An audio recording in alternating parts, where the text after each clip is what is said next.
Hello and welcome into the Skraby Show. It is September 3rd, 2024, and I can tell you right now, everything has already gone cattywampus in my first draft. So if you were just listening to the show, I have 3 fantasy football drafts tonight. And one of them is occurring right now as we speak, and it started at 6, and the person who was I was the number 2 pick. This is my family league, so I was the number 2 pick. The person who had the number 1 pick selected CMC before you could even press the draft button. So I was on the clock immediately, and I chose CeeDee Lamb. So I chose CeeDee Lamb.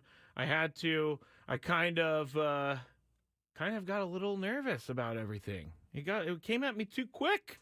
So we'll go back and forth into that whole thing tonight with the fantasy football drafts. If you have any fantasy football draft stories or anything, go ahead and put them into the chat and go to YouTube and search 97.3 The Fan. Pigtown Sports, hello. You are on X right now. You can watch that. Matt Skraby, at Matt Skraby, MattsKrab as in boy, Y.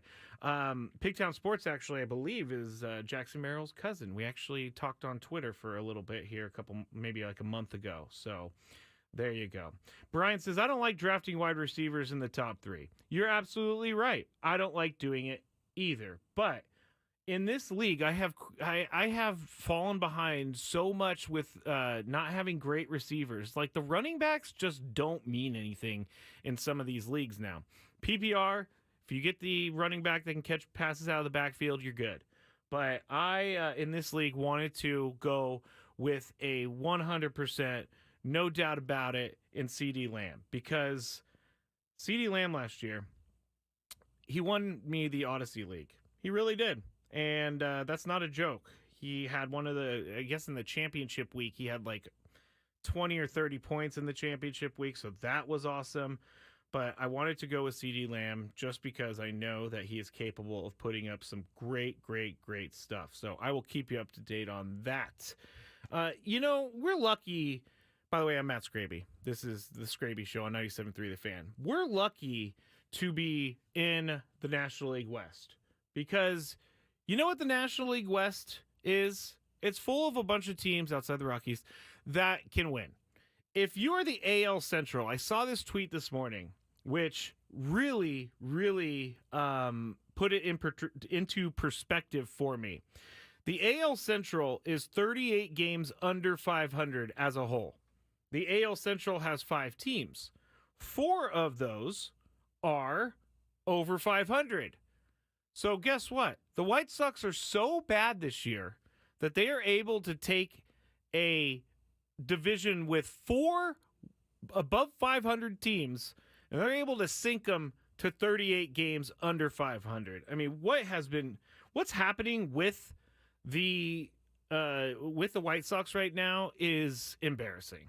And I too, like Chris, I like to be able to see teams that are not very good, and do historical things such as lose the most games in baseball history. I'm all about that. I am all about that.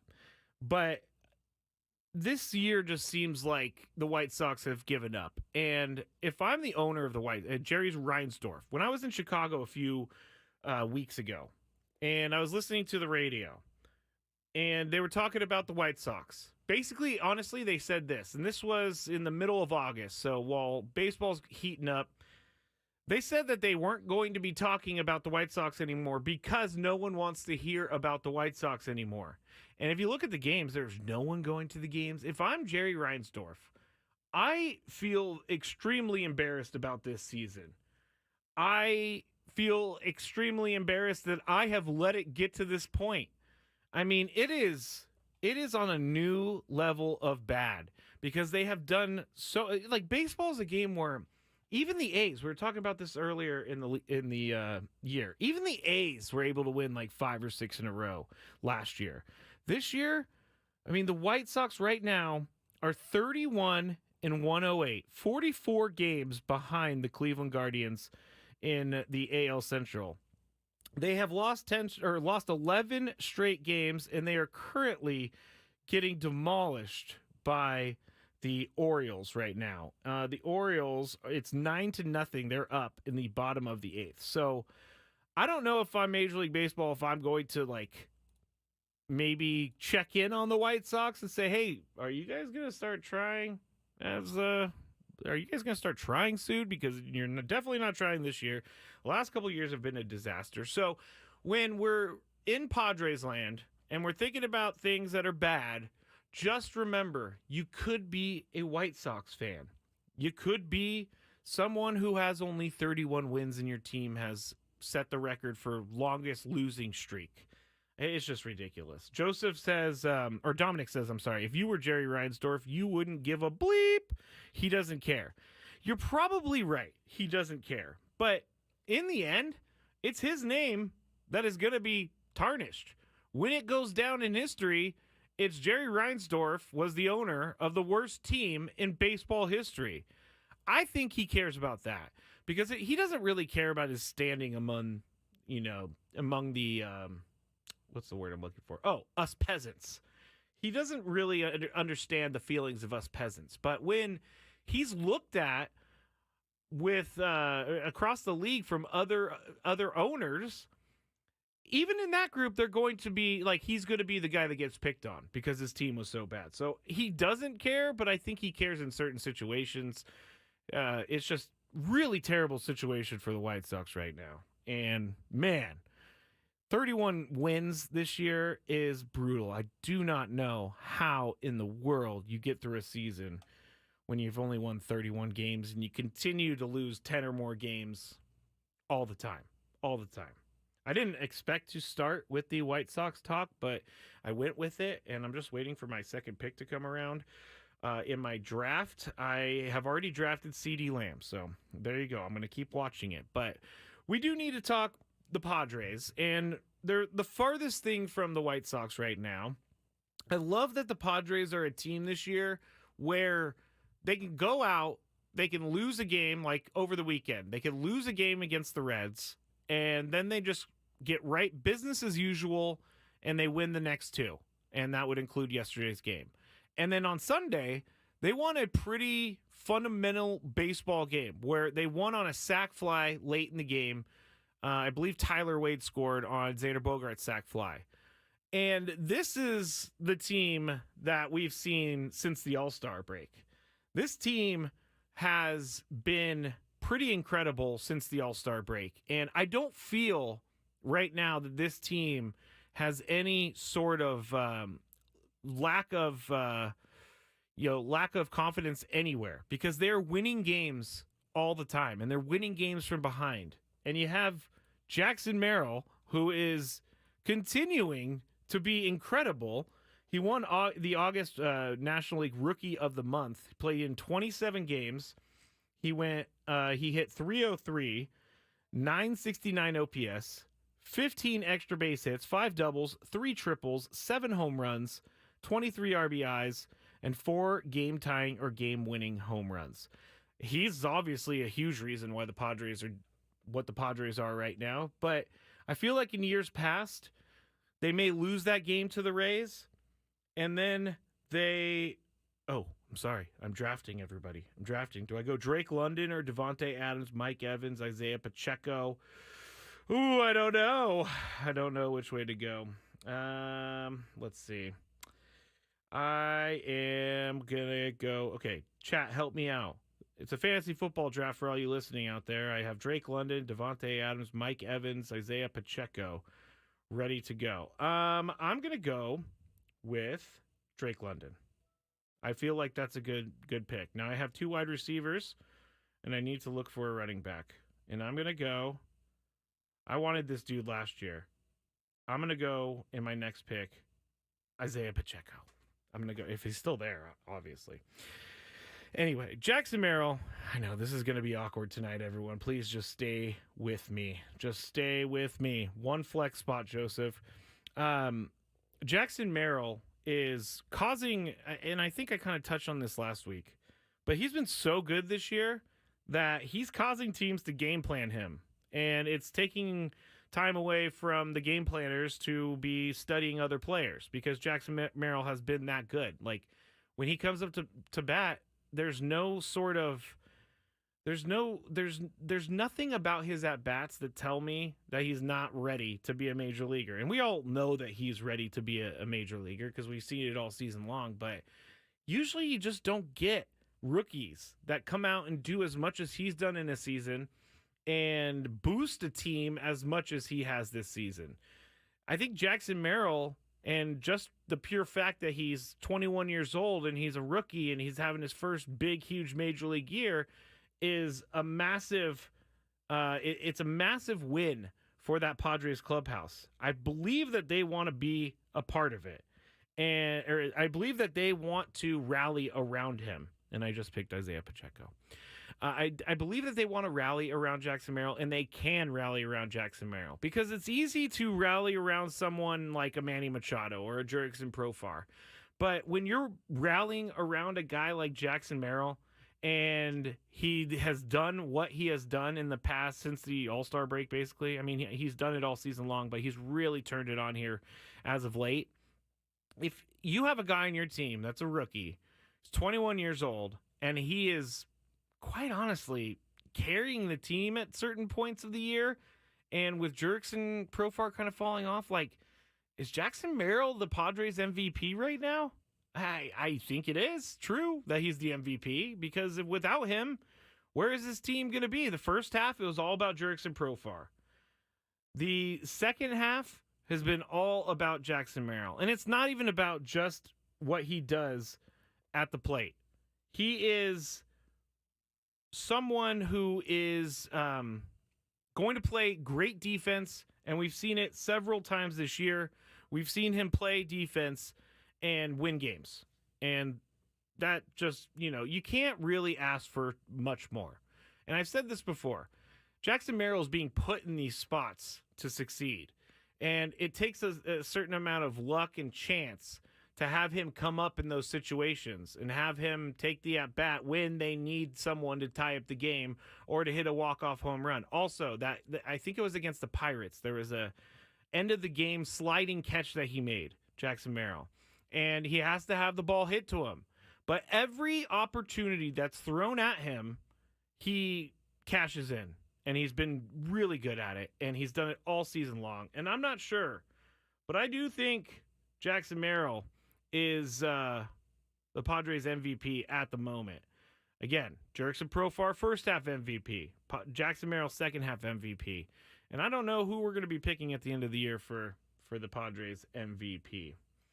Because it's not as crowded as it once was, but I have to give it to Jackson Merrill.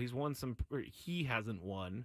The team has won some very important games off of some very important moments from Jackson Merrill. But back to my original point. I like that this team can go out, lose that game on Saturday, get kind of blown out on Saturday, and then win a tough game on Sunday, and then come here back home on a holiday, getting 40-plus thousand people in Petco Park, and they were able to shut out the Tigers and win 3-0 there.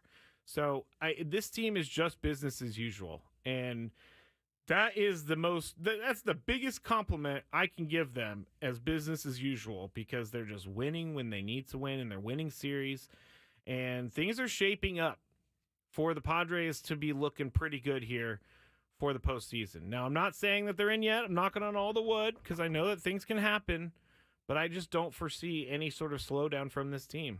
And I don't foresee, with Yu Darvish being back and Fernando being back and Joe Musgrove being back, I really don't see this team not making the playoffs. I mean, at this point, it would be pretty hard for them not to make the playoffs. They'd have to go on a pretty terrible streak, which I'm knocking on wood again because they're not going to do it. It's not going to happen. It's not going to happen. I think this team is ready for whatever is thrown at this year. And I think that the playoff run they had a couple years ago with some of these guys, Jake and Manny and Joe and Hassan Kim, Jurickson Profar, all of these guys are more experienced than they were the last time the playoffs came around, and that is a huge thing for them. That experience means a lot, and I 100% believe that. When you come up to bat in a big moment in the playoffs, and you've already done something like the big moment, like Hassan Kim or like Jake Cronenworth getting that hit over the Dodgers, you draw on those experiences. You're still maybe going to be a little nervous or whatever, but I feel like those experiences go a long way, and we just can't really measure it because you can't measure anything like that. So this team is shaping up to be in a good place. All right, I'm going to head to break for our first break of the day. I'm going to figure out what's going on with the fantasy football draft because I have no idea, and I'll get back to you here shortly. This is the Skraby Show, and it's 97.3 The Fan. If San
right, back here in the Odyssey Palace, 97.3 The Fan, the Skraby Show, or the Skraby Chronicles, or whatever you want to call it. If you want to watch on YouTube, you can. Just search YouTube. Go to YouTube and search 97.3 The Fan. You can also go to my X page, at Matt Skraby, MattsKrab, as in boy, Y. So I'm doing a fantasy draft for all you just tuning in. And the Padres are off today, so this is why I'm talking about the fantasy draft on the air. But I'm doing a fantasy draft, and it's going horribly, everybody. It's not going the way that I wanted it to go.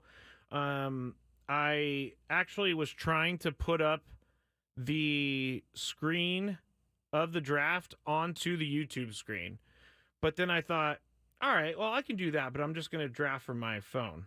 And when I went to my phone, it kicks you out of the other draft room. So I had no idea what was going on. It said I thought that I was up for the draft. Or I was up to draft next. I thought I took James Cook. And I did not. Or I thought I took Isaiah Pacheco. That's who I wanted. I did not, actually. So it came back around to me, and all of a sudden, I now have 4 wide receivers on my 2 wide receiver, 1 flex league. So here's who I got. CeeDee Lamb, Drake London, Devontae Adams, Kenneth Walker, Rashee Rice is who I have so far. It's not going well, guys. It's going horribly, actually. So we'll stick with it. But drafting on your phone is not the way to go, I gotta say, because it's not as easy. And also, I gotta say that there are a lot of wide receiver in this year's drafts, like a lot of wide receivers. So I'm up in 9 picks. We'll get back to it in just a second. Currently, I don't know if anybody has watched this before, but it's on like the MLB.TV, but it's called MLB Big Inning. And sometimes it's kind of like an NFL Red Zone type thing where they put up different games. And I've been watching it a lot lately. And there's just something about the magic of Red Zone. I think it's because the sport works, which is football. But there's something about the magic of Red Zone that you just can't capture in other sports. I mean, you can just go into certain drives for different teams. The action sometimes is quicker. But when you put up the 4 games, I do enjoy watching the 4 games in MLB Big Inning because then you get to see everything. But it's hard to keep track of. I mean, I think that's the theme of today, of everything. It's hard to keep track of. And Joseph says, love Rice, but Devontae and Ken Walker is puke emoji. I'm with you. I really thought I had Isaiah Pacheco. I'm in a whole world of hurt, and I got 2 more drafts happening tonight. And our Odyssey draft is happening tonight at 8 o'clock. So, man, I shouldn't have done this draft on the show, but it's all good. It's all good. Tomorrow, you can come out and see Chris and I. We're going to be at the new Buffalo Wild Wings in Mira Mesa, located at 9690 Reagan Road. We'll be giving out 3 pairs of tickets to the Padres-Astros game on September 18th. Plus, Buffalo Wild Wings will be signing people up for 10 lucky people to win free wings for a year. Now, here's how it works with the Padres tickets. We're going to be doing a drawing at 3. We're going to be doing a drawing at 4. We're going to be doing a drawing at 5. So the first pair of tickets, to sign up, you have to be there, and you have to be there when we call your name for the tickets.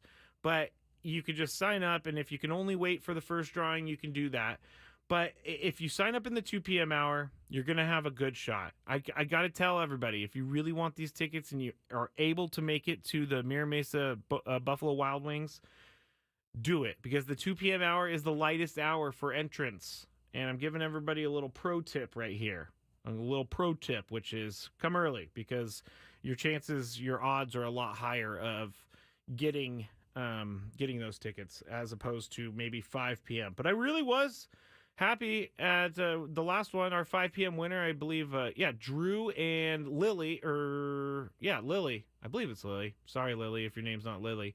But they won, and they were very excited. They got to go right to the game. So that's what we're going to be giving away tomorrow. I got 3 picks to go, everyone. But during that time, we'll talk about the Padres going 10-8 in the 18-game stretch. And I think, personally, that is a good thing for the team. I think personally that 10-8 is not an indication of them being bad at all. 10-8 in an 18-game stretch in this point at this point in the year is what teams do to stay in the playoff race. They the Dodgers have pulled away slightly, but the Diamondbacks are right there and the Padres are right there, and they kept pace. A lot of it was on the road as well. I'm trying to look behind me. So, yeah, a lot of it was on the road. And that's not an easy thing to do, is go on the road and continue to win. Oh, my gosh, it's my turn. This is terrible radio. I'm sorry, everybody. Let's see. I can't take another wide receiver. I already have 3 of those. This is not going well. James Conner, I don't want James Conner. He always gets hurt. Tank Dell, I already have too many wide receivers. Ramondre Stevenson, I'm not a fan of. Raheem Mostert, not a fan of. I don't know who's gonna. I don't know what I'm doing here. Everybody, I am going to have a terrible fantasy football year. So I just got to take next best available. Everybody's gonna hate this pick, but I'm taking George Kittle, and I'm back up in 2 picks. This is ridiculous. This is a disaster.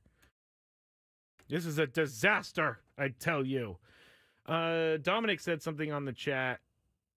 19-8 in a 27-game stretch. Also, very good. So these Padres are fighting through adversity, and these Padres are winning on the road, and these Padres are putting strings of wins together, and these Padres are relentless right now. And with Yu Darvish back tomorrow, what are we expecting out of Yu Darvish tomorrow? Are we expecting him to go out there? Tony and Chris earlier were talking about Yu Darvish, and he's probably going to have four innings or so to try to get back into starting shape. But what kind of Yu Darvish are we going to see? Personally, I think Yu Darvish wouldn't come back to the team unless he was really ready and locked in for this stretch run of the season. So I think Yu Darvish is going to. I think Yu Darvish is going to be great tomorrow for the time that they give him, and he's going to be great going down the stretch. I was just listening to my 12 Games in October podcast. I know that's a weird thing for me to say. I was listening to my own podcast that I put together, but just Google the number 1-2 Games in October, and you'll find it. It's all about the 2022 playoff series. But Yu Darvish, or the playoff run for the Padres, Yu Darvish was incredibly important in that run. And having a guy like Yu Darvish to steady the rotation during the playoffs and the lead up to the playoffs, I think is another point for the Padres. There are lots of points if we're doing like a PTI, not pardon the interruption. What's the one? I can't remember what's the one that they do where they give them points. I can't remember what the show's called. But if the Padres get points, they're getting points for all of these different things. And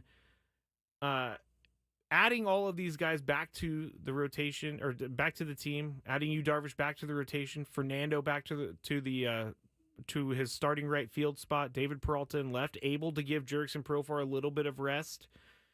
I mean, no other team in baseball is getting the superstars, or at least the stars, back and being able to use them in the same year like the Padres are. You could argue the Dodgers have Yamamoto coming off of the IL soon enough, but I don't think that Yamamoto, he had some good points this year, but he's been hurt most of the year, and Yu Darvish has years and years and years and years of experience over Yamamoto at the Major League Baseball level. And so I think Yu Darvish is one of those silent one of those things that no one really talks about as much. I haven't seen a lot of national talk about Yu Darvish coming back to the team. I haven't seen a lot of national people come talk about Fernando coming back to the team, but they're going to have to pretty soon, because it's going to be a story that they can honestly just not avoid any longer. So going into the last month of the season, I think Padres are going to do what they're going to do. And I don't care what anybody says. They're going to be fine. They're going to go down and they're going to make the playoffs, knock on wood, and they're going to be the same team that we've seen all year. So I'm going to head to break. When we get back, we have more fantasy football talk. I'm up next. I really don't even know who to take, so it's just not going well for me. There's so many wide receivers that I don't need, and it's going to be something that I'm going to hate when I see my team at the end of the night. So I'll make that pick. I'll let you know when we get back here on 97.3 The Fan. Quinn and Chris on The Fan. I mean, I must have did everything but throw the remote at the TV. You should have thrown the remote. I think you unhooked your microphone. I was Here, I just turned it off. Now put it on the back of your microphone. Press the cord in. The back of the microphone. The back of the microphone. We're having technical difficulties here. Listen to Quinn and Chris weekdays from 2 to 6 on 97.3 The Fan. The Fan. The Padres regular season is wrapping up.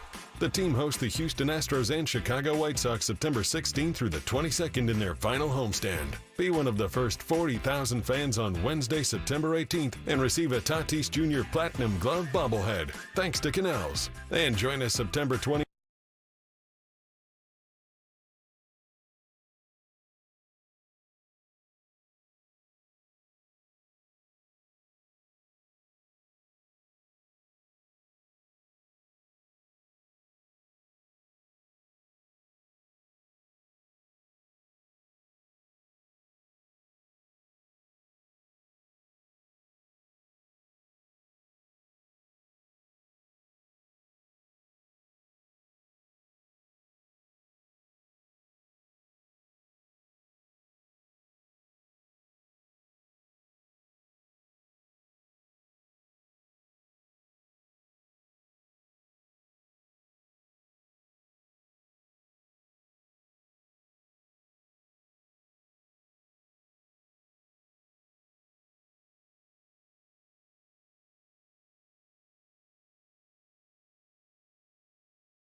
Back here, Skraby Show, 97.3 The Fan.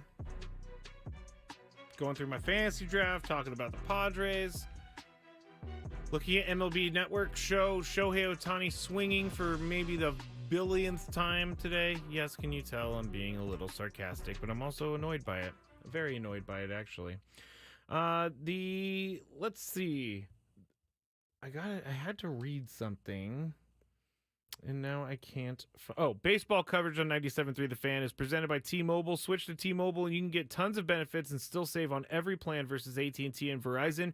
Use their savings calculator to find out how at T-Mobile.com/switch. Now, I want to thank Baja Ricks for bringing all of us food today. And I also want to thank Rick, who has nothing to do with Baja Ricks. He's not the Rick in the Baja Ricks. But Rick guarded the food with his life, and I really appreciate that, because in the past 97.3 The Fan has gotten food delivered by different sponsors, and it's gone before any of us can even get there. And today he guarded it with his life. He made sure that everybody from 97.3 The Fan had their food in front of them, and let me tell you, it was delicious. Nothing like a little surf and turf at 1 p.m. And I'm not joking. I don't eat the lobster, but I did eat the steak and the chicken and the rice and the beans. As you can tell, I'm getting a little hungry as we're talking about it. But I just wanted to thank Baja Ricks for bringing in the food today. Make sure you guys go there before a Padres game. We had a show, or not us, but the morning show and the midday show, Annie and Elston had a show at Baja Ricks, I believe on opening day, which is right next to Petco Park. It's near, actually, the coaster or trolley drop-off that's across the street from the convention center. So it's very close by. You could stop in, you can get some food, you can get some drinks before you head into Petco Park. And take care of them, because we need you to take care of them. We would like for you to take care of them because they're so good to us. Shohei Ohtani is the reason that they're showing him, and I know I was being a little rude, but the reason they're showing him is because he is taking his first at-bat in Anaheim since he left the team, and they weren't going to do anything for him, but they did put up something on the big board that they showed. They put it up on the Jumbotron, and it was just basically a picture of Shohei Ohtani with like some of and then text with some of the accolades, his MVPs and all of that, and number of home runs, batting titles, all that stuff. So not really a big thing. And, Tony said earlier, he likes it. He likes that the Anaheim Angels are not going to honor Shohei Ohtani, which I came into it thinking they're going to.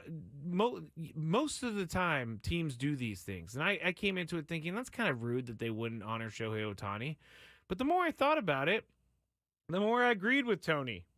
It's like, why would you want to give this whole hoopla to a guy, A, that's not retiring, and B, is going to be coming into your stadium every other year for the next 10 years or whatever, and he's going to be crushing you. He's going to be hitting home runs. He's going to be stealing bases. He's probably going to be striking you out. So I'm not sure why, it's not the worst thing in the world that they don't honor him because he is still an active player. In my mind, if you're an active player and you just left from free agency, maybe that sort of celebration comes later on in your career. But it's and McKee says something really, really good. It's like the cursory nod you give your ex when you run into them. That's it. No talking. That's a great way of putting it. And I think that's what the Angels did by putting that thing up on the board. They put up a small, simple graphic of Shohei Ohtani, gave him a standing ovation, and then moved on. And that is true. Every time I've seen an ex, I, A, try to hide because I'm an awkward human being and I will be awkward. And B, I do the thing where you go like, oh, hey, what's up? How are you doing? Okay, bye. Something very quick like that. And that's what the Angels did, and I'm kind of enjoying what the Angels are doing. But that game just started 0-0 up in Anaheim. Now, some of the other teams that the Padres are going to have to fend off here down the stretch in the wild card situation, the New York Mets. They have won 5 in a row, and currently they are up on who are they playing today? On the Red Sox. So they're going to be moving up again, and they're probably going to be tied with the Braves in the wild card for the last wild card spot. And if I'm the Padres, which they are plus 3.5 over the Braves, and the Diamondbacks are plus 2.5 over the Braves. So the Diamondbacks, you're 5-5 in their last 10. So not the greatest stretch for them. We just saw them do incredible things for, it seemed like, 2 weeks. And now they've come back to earth a little bit. They're 5-5. And the Padres are on top of the wild card situation. The Dodgers, on the other hand, they have 83 wins. Now, when you look at the Padres record, 79 wins, like I was talking to a friend over the weekend, when do you kind of shift gears on the division, and when do you just focus on the wild card spot as fans? Of course, the team's never going to do this. But I think as long as you're within a handful of games, which I would say is a max of 5 to 7, which is more than a handful, but 5 to 7 games right now, they're down. They need 4 wins. I mean, they need some other stuff to work out too because they haven't played the same amount of games, but they're 4 wins off of tying the top win total in baseball. That's how good the Padres have been this year. And it's hard to really get people to notice that when they're not leading the division, because at an AA meeting over the weekend, I was talking about the Padres, and people asked me about the Padres, and one of the guys said, well, the Padres aren't doing that good. And I'm like, yes, they are. They're doing great. And then I told him all about what's going on, and he said, oh, okay, well, they're a lot better than I thought they were. And fans sometimes forget that the Padres have won a ton of games since the All-Star break, but the Padres can still win this division, and I'm not ready to give up on this division. I think that they have a chance. They have some matchups with the Dodgers down the stretch, and they have some matchups with the Diamondbacks down the stretch. So this isn't just a fleeting thought that the Padres are competing for the division. I don't think that's a fleeting thought at all. I think that it's something that could come down to the last week of the year when they go to L.A. on the last Tuesday in September, and they play 3-game series there, and then they go to Arizona for Friday, Saturday, Sunday, and that's it for the season. So they have 2 of the teams that they need to fend off, or at least keep pace with, and they're going to be playing them at the end of the season, which can mean a lot. It can change everything, those last 6 games of the year. Not to mention that the White Sox are coming to town let's see. This is really good timing for the Padres because the White Sox are coming in town the last home series of the regular season for the Padres. I can't see the dates, but it's like the last home series. And the White Sox, as we talked about to begin the show, the White Sox are just brutal. And I also got to think, like, if you're not a team that's at least winning 2 of 3 from the White Sox, you're doing it wrong because every team is winning 2 of 3 from the White Sox, and not every team. Some teams are sweeping the White Sox, and that's exactly what the Padres need to do. They need to take care of business against those teams that they should take care of business against, and they've been doing that all season long. Now, I know that there's some people out there saying, like, why aren't you ever talking about the bad things of the Padres?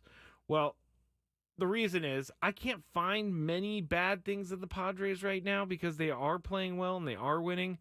But if I were to point out anything right now, it would be, and this is a small microscopic criticism of the team, but it's got to be the Yuki Matsui area of the bullpen. And I don't want to just say Yuki Matsui, but I'm kind of struggling to, Sean Reynolds is another guy. That part of the bullpen scares me. And I have a friend that texts me every time Yuki Matsui comes in the game, every time, and says, game over, which isn't true because Yuki Matsui has been good at points. But I don't know that I feel as comfortable with Yuki Matsui on the mound in a high leverage situation in the postseason. I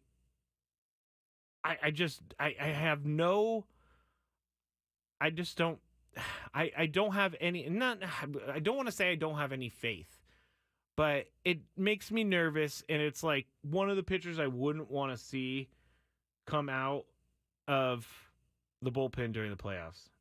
Cameron says, unnecessary shot at Reynolds. You're absolutely right. It was an unnecessary shot at Sean Reynolds. He hasn't been doing terrible. So, and honestly, I'm saying that because I don't know his stats off the top of my head. So I'm going to go to the stats page right now for the Padres, and I'm going to see what Sean Reynolds has been doing. Martin Perez, he's not going to make the playoff roster, but he had some good starts with the Padres, and since then has been so-so. All right, that was an incredibly unnecessary shot at Sean Reynolds because I'm looking at his stuff. He's got a .82 ERA in 9 games, 11 innings pitched, struck out 21 batters, whip of 1.36. So, okay, I take it back. Sean Reynolds is not in Yuki Matsui area. But if we go to Yuki Matsui, then I'm going to look at his game log because this is what my friend was telling me about. Telling me that Yuki Matsui gives up home runs all the time, gives up the game all the time. And Yuki Matsui in his last 3 appearances, well, he has given up 2 earned runs in those last 3 appearances. He's also struck out some batters. He's also gotten the win in 1 game. But, you know, I was just trying to come up with something to criticize about. And even Yuki Matsui, at times, it's a little nerve-wracking, but looking through his numbers, seeing what he's done in bulk stretches of time. Let's see. In the month of August, Yuki Matsui he pitched 13 innings, and his ERA for August was 3.38. So not great for a reliever, but not terrible either. He didn't take any losses. He pitched at least an inning 1, 2, 3, 4, 5, 6, 7, 8, 9, 10, like over 10 times his appearance. He pitched an inning and 2/3 last time. So there is certain uses for Yuki Matsui. All right. We're back to the fantasy draft. And I've taken my quarterback. Ooh. Next up, we have a Jaylen Warren sighting or a Javonte Williams sighting. If you're just tuning in, I have 3 fantasy football drafts tonight, and one of them happened to be during this show. So I wasn't able to get it. Oh, I should read the chat. Oh, Sam Levitt is on the chat. I'm all over the place. I'm sorry, everybody. Sam Levitt's on the chat. Julio says you might not even need Yuki in the playoffs because one of your starters would probably go to the bullpen. That is true. Make sure to give Sammy good advice, Skraby. Don't gatekeep. Oh, Sam says, Skraby, I need you to get off the air and explain to me if I need to know anything about the keepers in our draft. Well, I'll tell you, Sammy Lev. The keepers in our draft are, it's already been decided. So this league has been going on for a little bit. I'm keeping Kyron Williams in the 14th round of the draft, and that's going to be great. So those guys are just off the board. Sammy Lev, we're drafting on the ESPN thing, so they're already going to be out of the mix when you get there. And I can't wait to see Sam Levitt draft tonight. I have a feeling Sam Levitt's going to be like some ringer. He's going to be some ringer. Last year, we had him in the Survivor League, and he only lasted 1 thing. Do I need to do anything? You, Sam Levitt, need to talk to Tony and see if he'll allow you to keep someone because you kind of came in late. Tony is the commissioner. Sam keeps asking questions. Like, am I not supposed to draft them or will they just be unavailable? They're going to be unavailable. You're not going to be able to draft them. And then when it comes up to that spot in the draft, it'll automatically take it for that person. So, like I said, I picked Kyron Williams in the 14th. So when we get to the 14th, I don't really have a pick. It's just going to pick it for me and move forward. Katrina says she loves this show. I mean, I feel like this show has been a big old jumbled mess, but if people are having fun, then I'm all about it.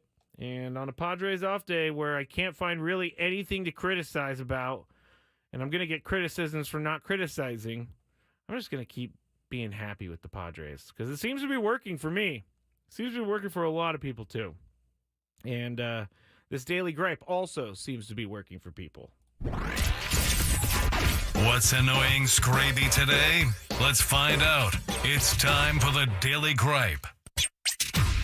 Sam's all into this. He's ordered a pizza for the draft. Ooh, Cameron. Cameron came up with a good one. I'm kind of upset I didn't think about this. If we're going to criticize right now, it's got to be Luis Campusano. Luis Campusano has had a tough stretch as of late, and it doesn't seem to be getting better. And his defense has been struggling too. There we go, Cameron. That is a good criticism, because I know that Luis Campusano started the year okay, but it's been tough for him the rest of the year.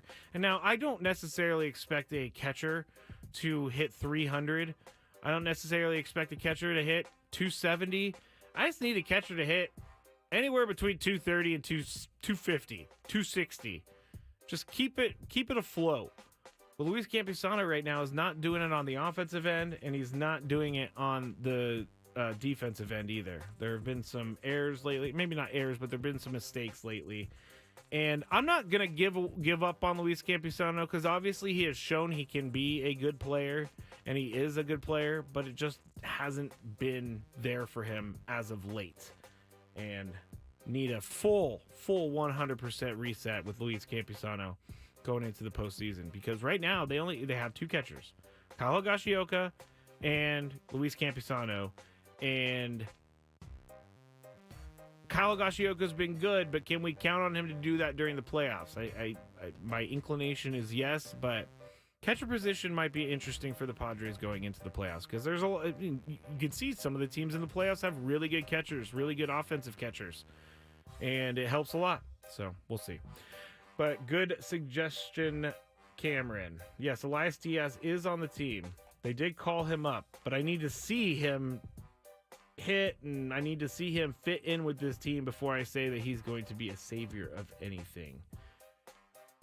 Julio says, I feel like Campy's going to lose out his starts to Diaz. Probably.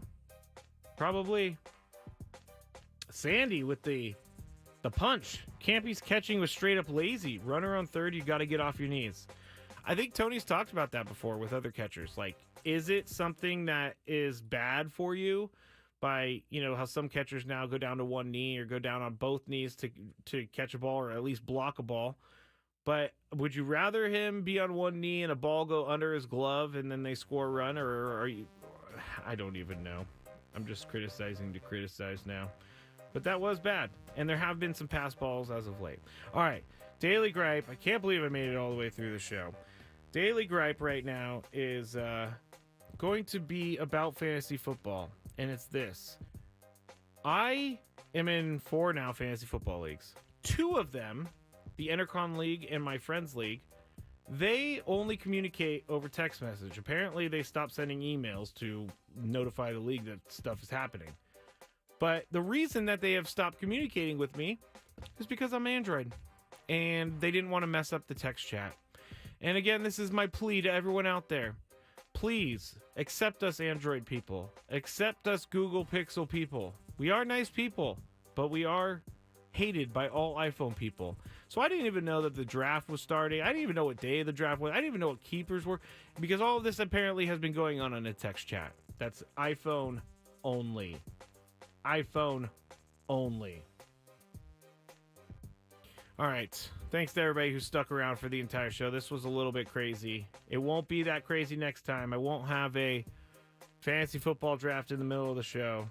And things are not going good. I'm going to have to give a little update on that tomorrow. But we'll definitely give you an update on what happens in our Odyssey League. So thanks, everybody, for listening. Hope you have a great night. And we will talk to you tomorrow on Wednesday.